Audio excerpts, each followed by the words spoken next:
Om Ajnanatimirandasya Gnananjanashalakaya Chakshurunmilitam Yena Tasmai Shri Gurave Namaha.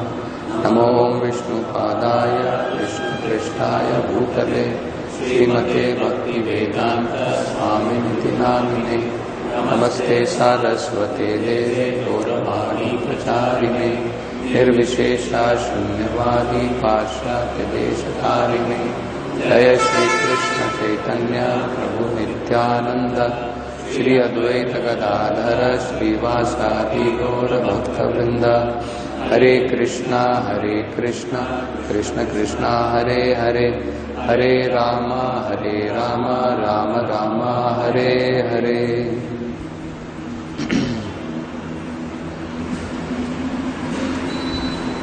So here we see,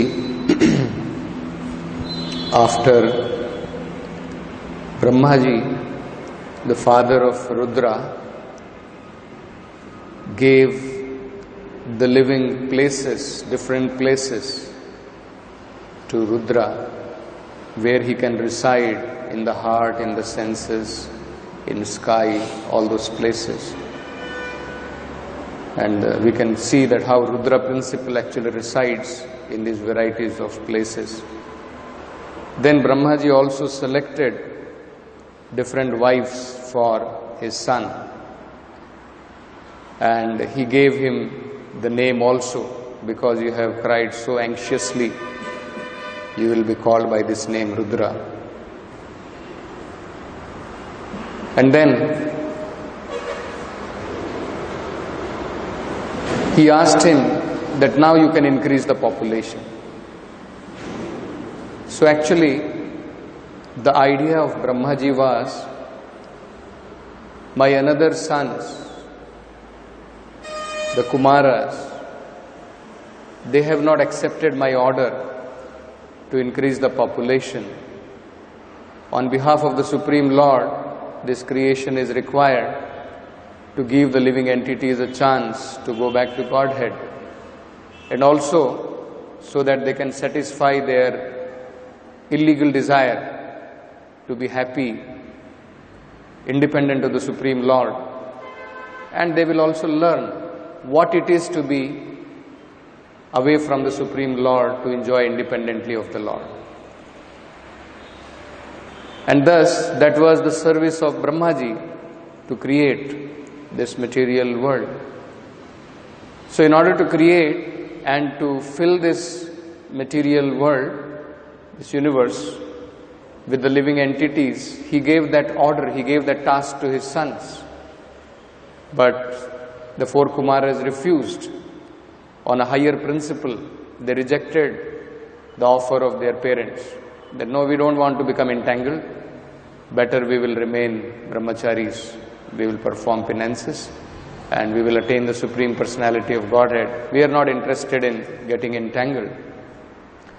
So then at that time, Brahmaji became very angry. It's natural for the father, if the son is not following the order of the father becomes angry. And out of anger, another son was born, and that was called as Rudra, from the middle of the eyebrows of Brahmaji. And then he started crying very anxiously, so he was given that name Rudra, and he was also given different places where Rudra can stay, because he was born of anger. Anger is always destructive, so we find the feature of destruction in Rudra principle, isn't it?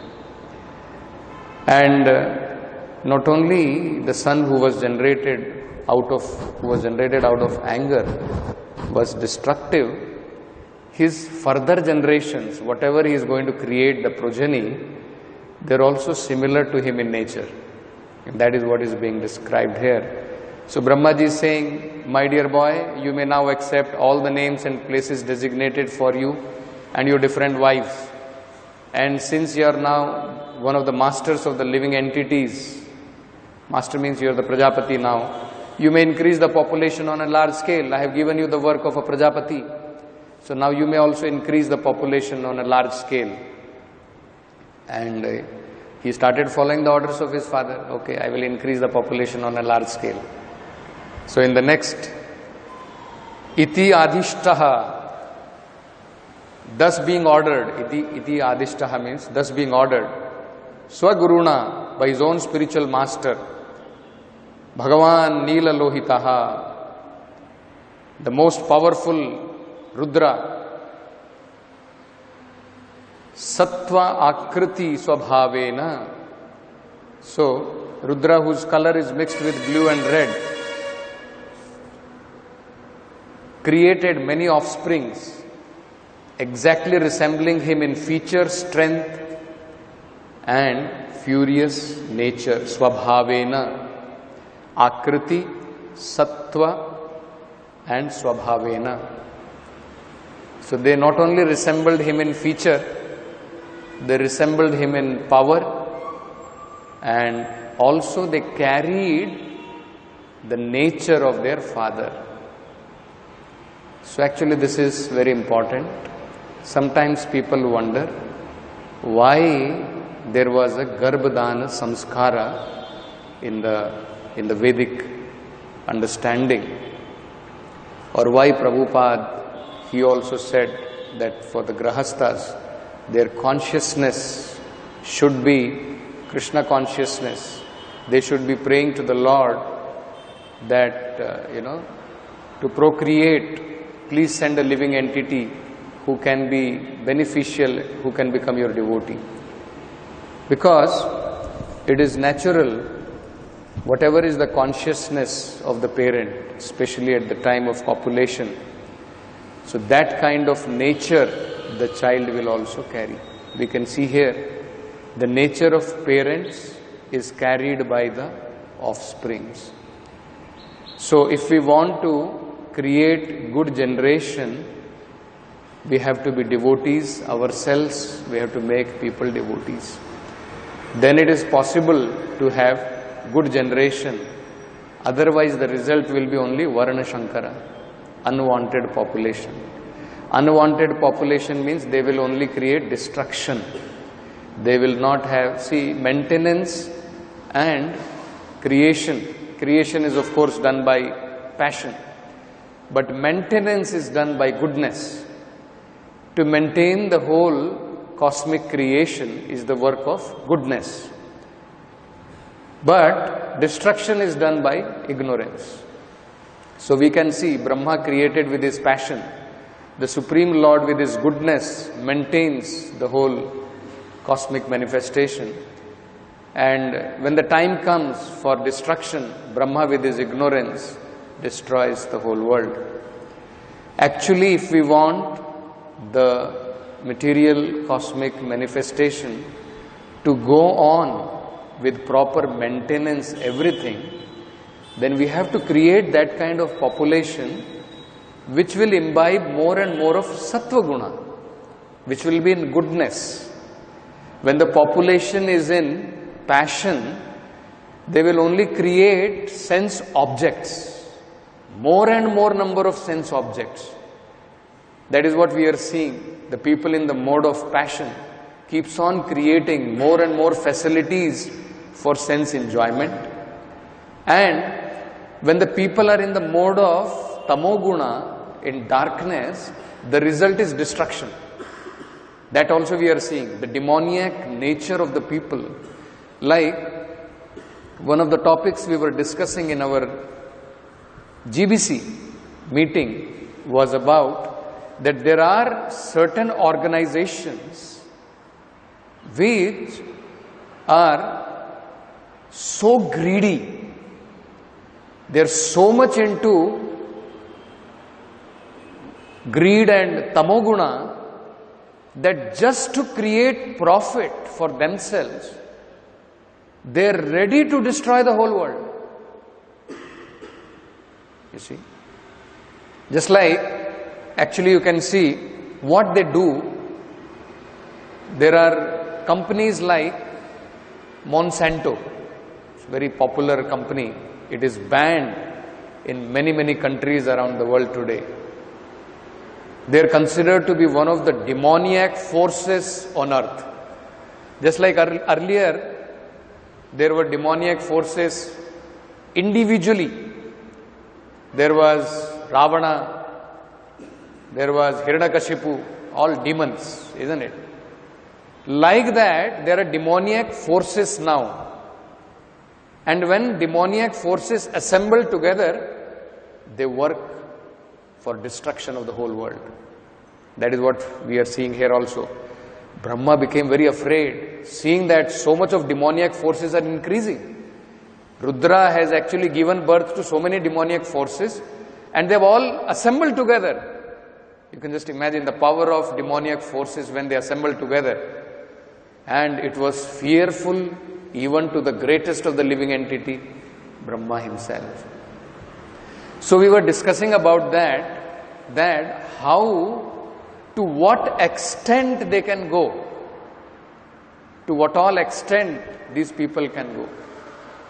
What they do, they hire scientists. Actually, scientists are people supposed to be giving us the truth, the facts of life, right? What these people do, in order to make money, in order to make their place of sense gratification, they hire scientists and make them to experiment, make them to give out such conclusions, because if these facts are coming from the scientists, people will believe. So they make them to research and come out with the conclusions they want.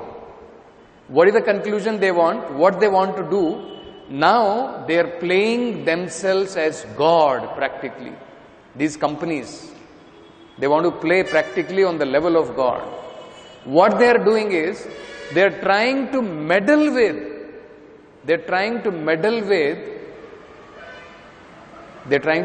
the most fundamental thing the Lord has created. The most fundamental thing to exist in this material world is that we have to eat. Annad bhavanti bhutani.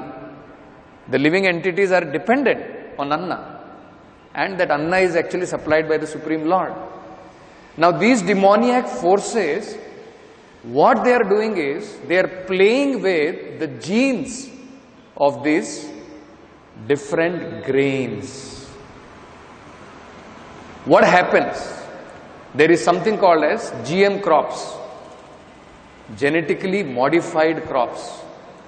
What they do is, in order to make some crops resistant to some pest, they change the structure of the genes. Say for example, just imagine, they have created something called BT cotton or something like BT brinjal. It's a GM food. They modify the genetic structure of that.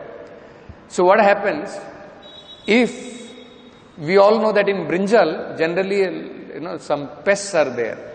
They come and there is a hole, they make a hole in that, and then we throw away that kind of. So in order to avoid that pest coming inside that, thinking that rather than putting every time pesticide to kill them, why not we create some mechanism in the food itself? If that insect eats that brinjal, tries to eat that brinjal, it will die off. Just imagine how much poisonous that food must be, that even the insects, if they are eating it, they get killed, and then they are thinking that it is fit for human consumption. Just imagine. This is one part of it. Another part is, imagine they create a seed. All naturally created seeds are, if you sow wheat, if you sow paddy, it gives rise to further paddy, it gives rise to further wheat. That is how naturally the Lord has arranged. Genetically modified seeds are created in such a way, they don't create further seeds. Just imagine, if one fine day there will be technology where all seeds genetic structure will be changed, and further you are not going to get any seeds. What is going to be, the whole scenario of the whole world? The food will not be available. Now why are they creating like this? Because they are thinking, if we create food by which, okay, let us say we have created some kind of food and they have become good in resistance some pest. One time the farmer will buy from me. Next time what is going to happen? The farmer will grow the crop. He is no more dependent on me. If he is going to get the seeds himself, then what is going to happen? No more dependent on me. Why is he going to buy from me? But if I create a seed which will not produce a seed further, they will be dependent on me. You see how much demoniac forces are working. They are not thinking that in future, if we change like this, then all seeds will be practically finished. If no more seeds, suppose there is a limited stock of seeds and it is given for sowing, and then they don't produce any more seeds, and all those seeds are exhausted like this, just imagine what people are going to eat. They will create scarcity around the world, and then they will hoard all those seeds. People will be dependent on them. These are all demoniac people. In the name of so-called big scientists, in the name of big corporates, big companies doing welfare activities, and that such a big company, they wanted to give some donations to Akshay Patra and also advertise that yes, we are supporting education, all those things, and we are giving our seeds and we will help you in farming. So that was the discussion going on, whether to accept donation from such kind of people who are so demoniac in nature that, the whole thing why they want to give donation to Akshay Patra is not that actually they want to benefit. The whole thing is what I am going to get out of it. That is the whole thing. So they want their name to be placed in the website. They want their names to be in the vehicles. That yes, we are supporting. So people will become sympathetic. See, this Monsanto, it has been banned in so many countries, but actually it is doing good work. So people will welcome, government will welcome them. That is their whole idea. So such are the kind of demoniac forces which are working. So we can see that it is so essential that if we are not having that proper Krishna consciousness in our nature, it will be very difficult for us to impart. We cannot expect our children to become Krishna conscious. We are seeing here, it's not only our physical body strength, all those things are passed to the child, it's also our consciousness which get passed to the children. So, here we can see, Prabhupada is saying in the purport, the generations of Rudra, the incarnation of anger, were so dangerous to the maintenance of universal affair that even Brahma, the father of the living entities, became afraid of them. The so-called devotees or followers of Rudra are also a menace. They are sometimes dangerous even to Rudra himself. Descendants of Rudra sometimes makes plan to kill Rudra by the grace of Rudra. That is the nature of his devotees. This is another important thing. Prabhupada points out that actually the so-called followers of demigods, they are asuras. In plain terms, if you call them, they can be called as asuras. Only the devotees of the Supreme Lord, even if they are born in Asura family, they are suras. We can see the example of Prahlad. We can see the example of Bali Maharaj. They are born in the family of Asuras, one of the greatest of the Asuras. But because they were devoted to the Supreme Personality of Godhead, they are the greatest of the devotees. Bali Maharaj, he is a Mahajana. Prahlad Maharaj, another Mahajana, even though born in Asuric family. But here we are seeing those who may be born in family of even Suras, but if they become worshippers of the demigod, even they are actually asuras. Ravana, he was a Brahminical person, but actually he is a worshipper of demigod. Or we can see the example of Hiranyakashipu, isn't it? Prabhupada even gives the example of goddess Durga, worshipper of goddess Durga, Mahisasura. His name is Mahisasura, isn't it? He is Asura, he is not Asura. So even though they are great devotees of the demigods, they are termed as Asuras. And we can see that sometimes, Prabhupada is giving here example how they are menace not only for the world, but for their beloved deities also. They are worshipping Lord Shiva, great penance they are doing to please him. And factually, after taking boon from Lord Shiva, they want to kill Lord Shiva. That is the kind of followers. So Prabhupada gave the example of one Bhasmasura. So Bhasmasura was one great devotee of Lord Shiva. He became very powerful. He took a boon from Lord Shiva that whosoever head, if I touch, his head should become smashed. He should be vanquished, he should be finished.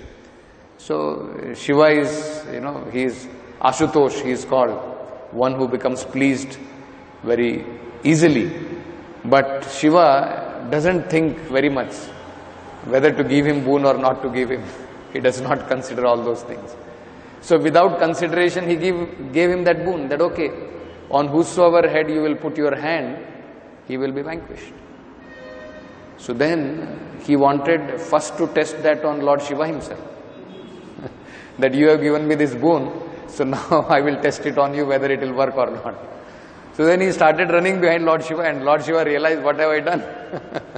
And he is running like anything. And then he went to Lord Vishnu that kindly save me.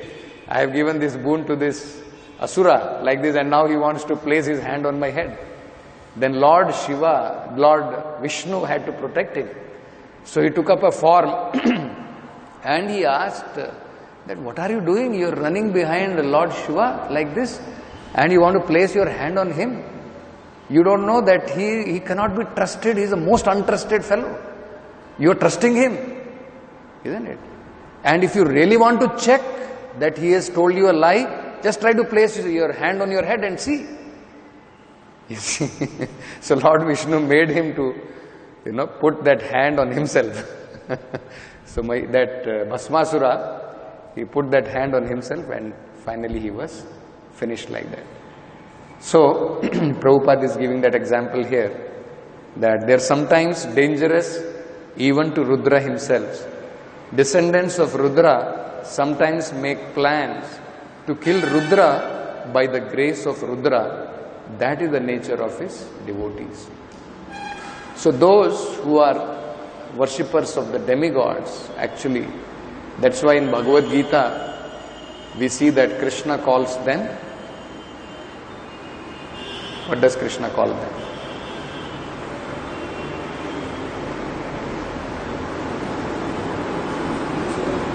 Alpamedhasham, less intelligent.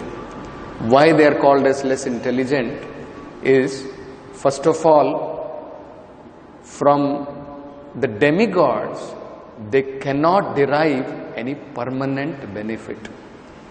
They can only get some temporary benefit. Another is that even the demigod themselves, whatever benefit they are giving, the temporary benefit they are giving, that is actually derived from the Supreme Lord. That is not actually given by the demigod. Even the demigods, to give some temporary benefit to somebody, that has to be sanctioned by the Supreme Personality of Godhead. So for some temporary benefit, they worship these demigods, which factually is lost, and that temporary benefit is actually given by the Supreme Lord himself. So they are called as Alpamedhasham. So those who worship these demigods are called by that nature, and that is what Prabhupada is saying here, even in the purport. Then, finally, Brahma is telling to Rudra, O best among the demigods, there is no need for you to generate living entities of this nature.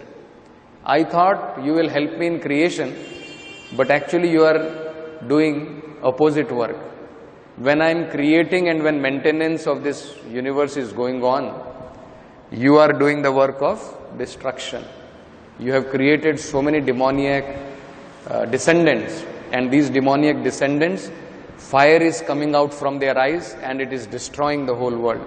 You see, they have begun to devastate everything on all sides with the fiery flames from their eyes, and they have even attacked me.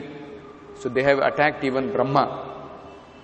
So then what is the final instruction given to Rudra? Tapa atishta bhadramte. Don't generate. Better don't do this work of creation. It is not for you.